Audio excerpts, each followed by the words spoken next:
नमस्कार, मेरा नाम है डॉक्टर पूरू धवन और आज इस वीडियो में हम बात करेंगे इन वेट के बारे में कि पैरालिसिस पेशेंट इन वेट की हेल्प से कैसे अपनी आर्म के अंदर, अपनी एल्बो के अंदर, अपने शोल्डर के अंदर ताकत बढ़ा सकता है।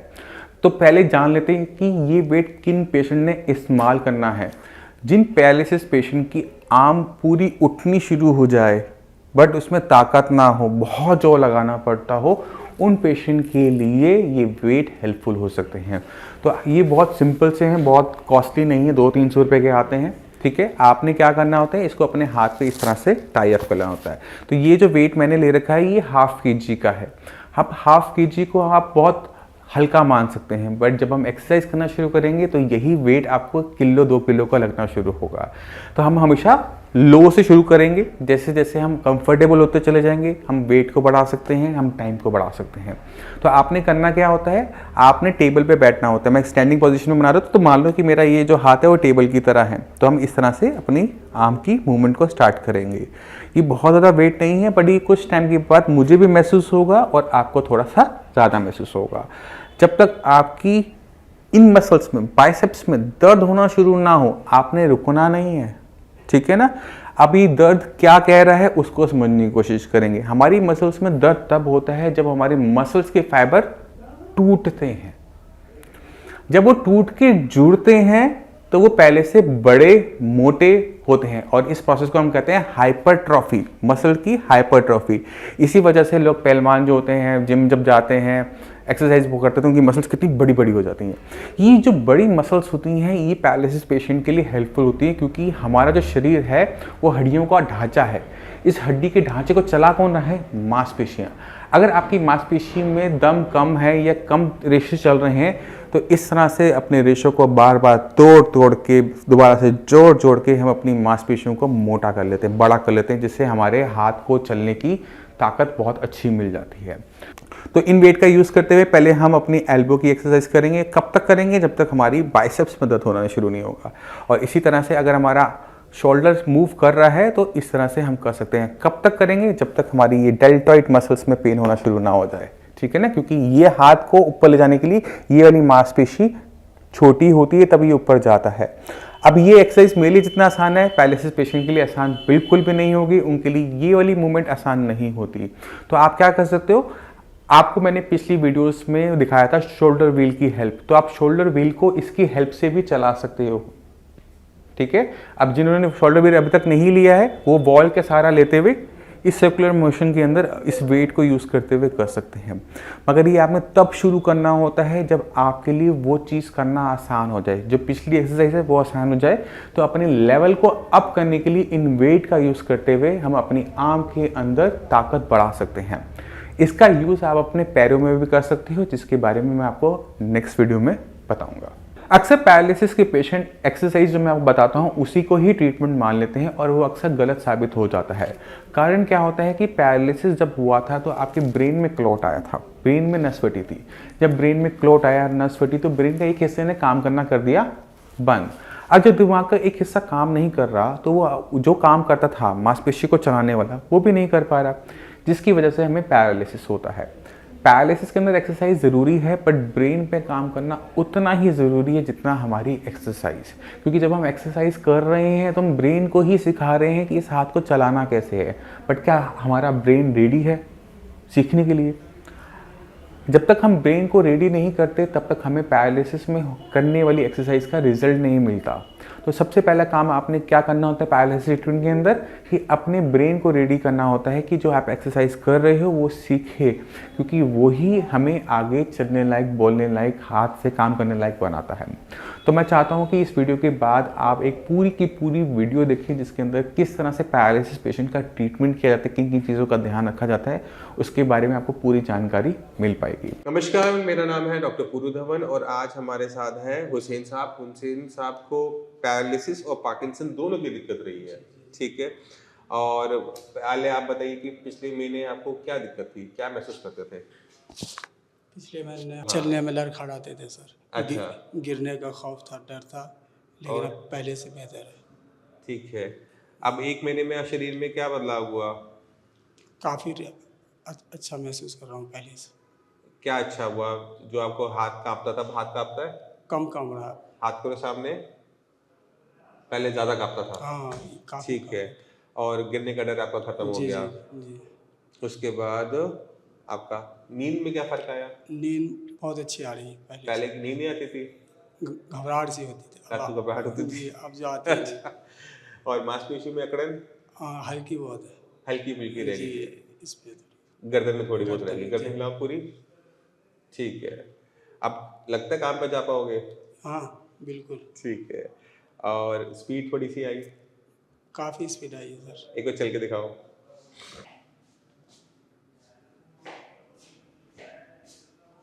चलते समय अभी भी हाथ कांप रहा है? ठीक है,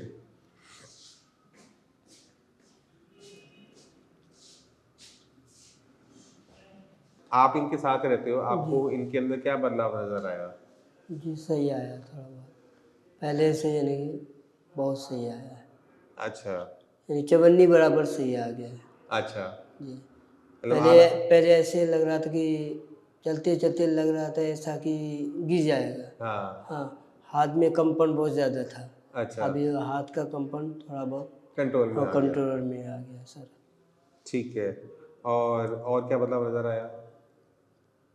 जी बोल रहा था कि भूख नहीं लग रहा है, तो थोड़ा बहुत यानी कि खाना भी खाया जाता है, भूख भी हाँ, 2 तीन रोटी खा लेता है।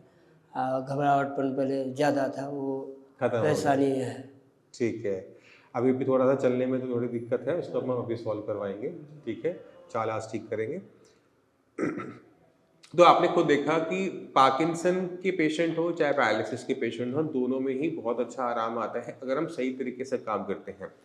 ये जो रिजल्ट आप 1 महीने में देख रहे हैं, ये क्यों आए, किस वजह से है, उसको भी समझना बहुत ज़्यादा ज़रूरी हो जाता है। जब हम पार्किंसन की बात करते हैं तो पार्किंसन के अंदर ब्रेन के सेल्स मर रहे होते हैं, वो डिग्रेड हो रहे होते हैं, जिसकी वजह से ब्रेन के सेल्स जो एक केमिकल बनाते हैं डोपामाइन, वो नहीं बन पाता, और आपका जो कोऑर्डिनेशन है मसल्स के साथ, ब्रेन का कोऑर्डिनेशन है, वो कम होना शुरू हो जाता है, और पेशेंट में कंपन देखने को मिलती है, गिरने का डर लगता है, क्योंकि पैर की मांसपेशियां, कमर की मांसपेशियां पे ताकत महसूस नहीं होती। और जब हमने इसको ठीक करना है तो हमारे पास 2 रास्ते होते हैं, या तो हम डोपामाइन को बाहर से हम लेते रहे, सिंडोपा हम चलाते रहे, जैसे आप खा रहे थे। जी उसके साथ दिक्कत क्या होती है कि आपने ब्रेन के अंदर जो सेल मर रहे हैं उनको मरने से रोका ही नहीं, वो मरते चले जाएंगे और सिंडोपा की मात्रा आपकी बढ़ती चली जाती है। नुकसान क्या होता है कि कुछ टाइम के बाद सिंडोपा काम करना बंद कर देती है, सिंडोपा खाते हुए भी आपको आराम देखने को नहीं मिल रहा होता। मगर अगर हम ब्रेन के अंदर जो नुकसान हो रहा है उस नुकसान को होने से रोक दें तो हमारा काम बन जाता है। तो ब्रेन के अंदर जो नुकसान हो रहा होता है एक कारण से हो रहा होता है, उसके पीछे कुछ ना कुछ रीजन होता है, अपने आप तो कोई चीज़ होगी नहीं, ब्रेन के सेल अपने आप तो मरेंगे नहीं, कोई ना कोई कारण जरूर होगा। अगर आप वो कारणों को हटा देते हो, उन रीजंस को हटा देते हो, तो ब्रेन के सेल्स आगे बनना जो है वो बंद कर जाते हैं। अब पार्किंसन में ब्रेन के सेल्स को नुकसान पहुंचाने वाले बहुत सारे रीजंस हैं, ठीक है। कुछ को हम कंट्रोल कर सकते हैं, कुछ को हम कंट्रोल नहीं कर सकते। तो हम क्या देखते हैं, जो हमारे कंट्रोल में आने वाली चीज़ें हैं, अगर हम उनको कंट्रोल कर लेते हैं तो पेशेंट में बहुत तेज़ी से हमें चेंजेस देखने को मिलते हैं, जैसे हमें हुसैन साहब के साथ देखने को मिला।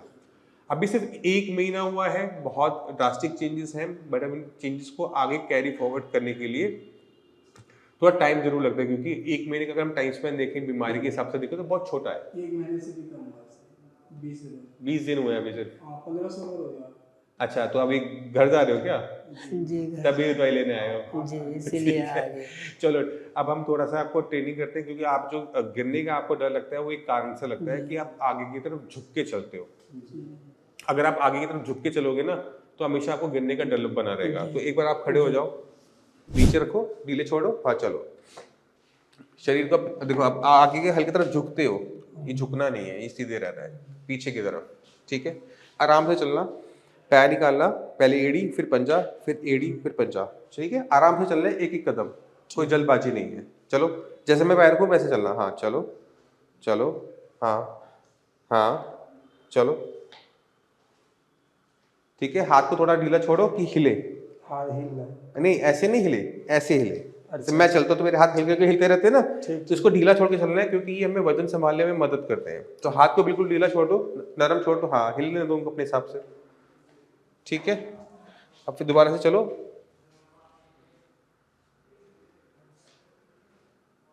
ठीक है।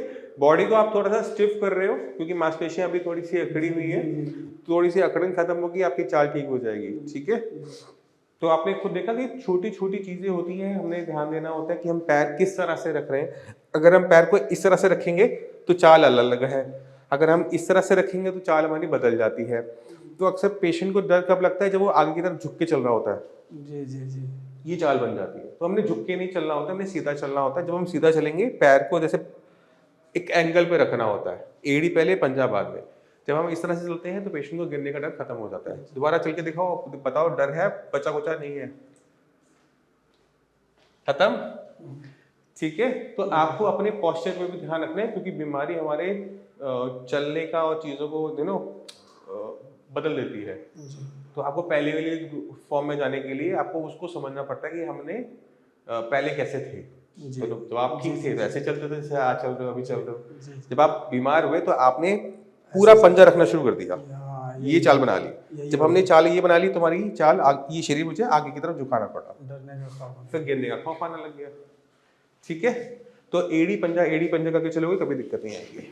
तो मैं उम्मीद करता हूँ इस वीडियो से आप समझ गए कि पार्किंसन बीमारी चाहे बड़ी जरूर है, प्रोग्रेसिव जरूर है, बट ऐसा नहीं है कि उसके जो सिम्टम्स हैं, जो बीमारी को कंट्रोल नहीं किया जा सकता। एक अच्छी डाइट, एक अच्छी एक्सरसाइज और एक अच्छा मार्गदर्शन बहुत होता है पेशेंट के लिए। और अगर पेशेंट उसको लाइफ टाइम कंटिन्यू करता है, जो मार्गदर्शन दिया है, चाहे खाने में हो चाहे एक्सरसाइज में हो, तो भी बीमारी पलट के वापस नहीं आती, रुक जाती है। ठीक है, कुछ थोड़ा बहुत जरूर रह जाता है, मैं ये मानता हूँ, बट आपकी उम्र है अभी 40 साल, यहाँ से बढ़े आगे 40 साल और अगर बीमारी को बढ़ने देंगे तो वो तो अगले 10-20 साल में हालत बहुत बुरी कर देगी। तो जितनी जल्दी आपको इसके बारे में पता लगे उतनी जल्दी इस पर कंट्रोल कर लेना समझदार बेहतर होता है। ठीक है, इसी के साथ आप सभी चलने की आगे चाहूँगा। मिलते हैं अगली वीडियो में, तब तक के लिए।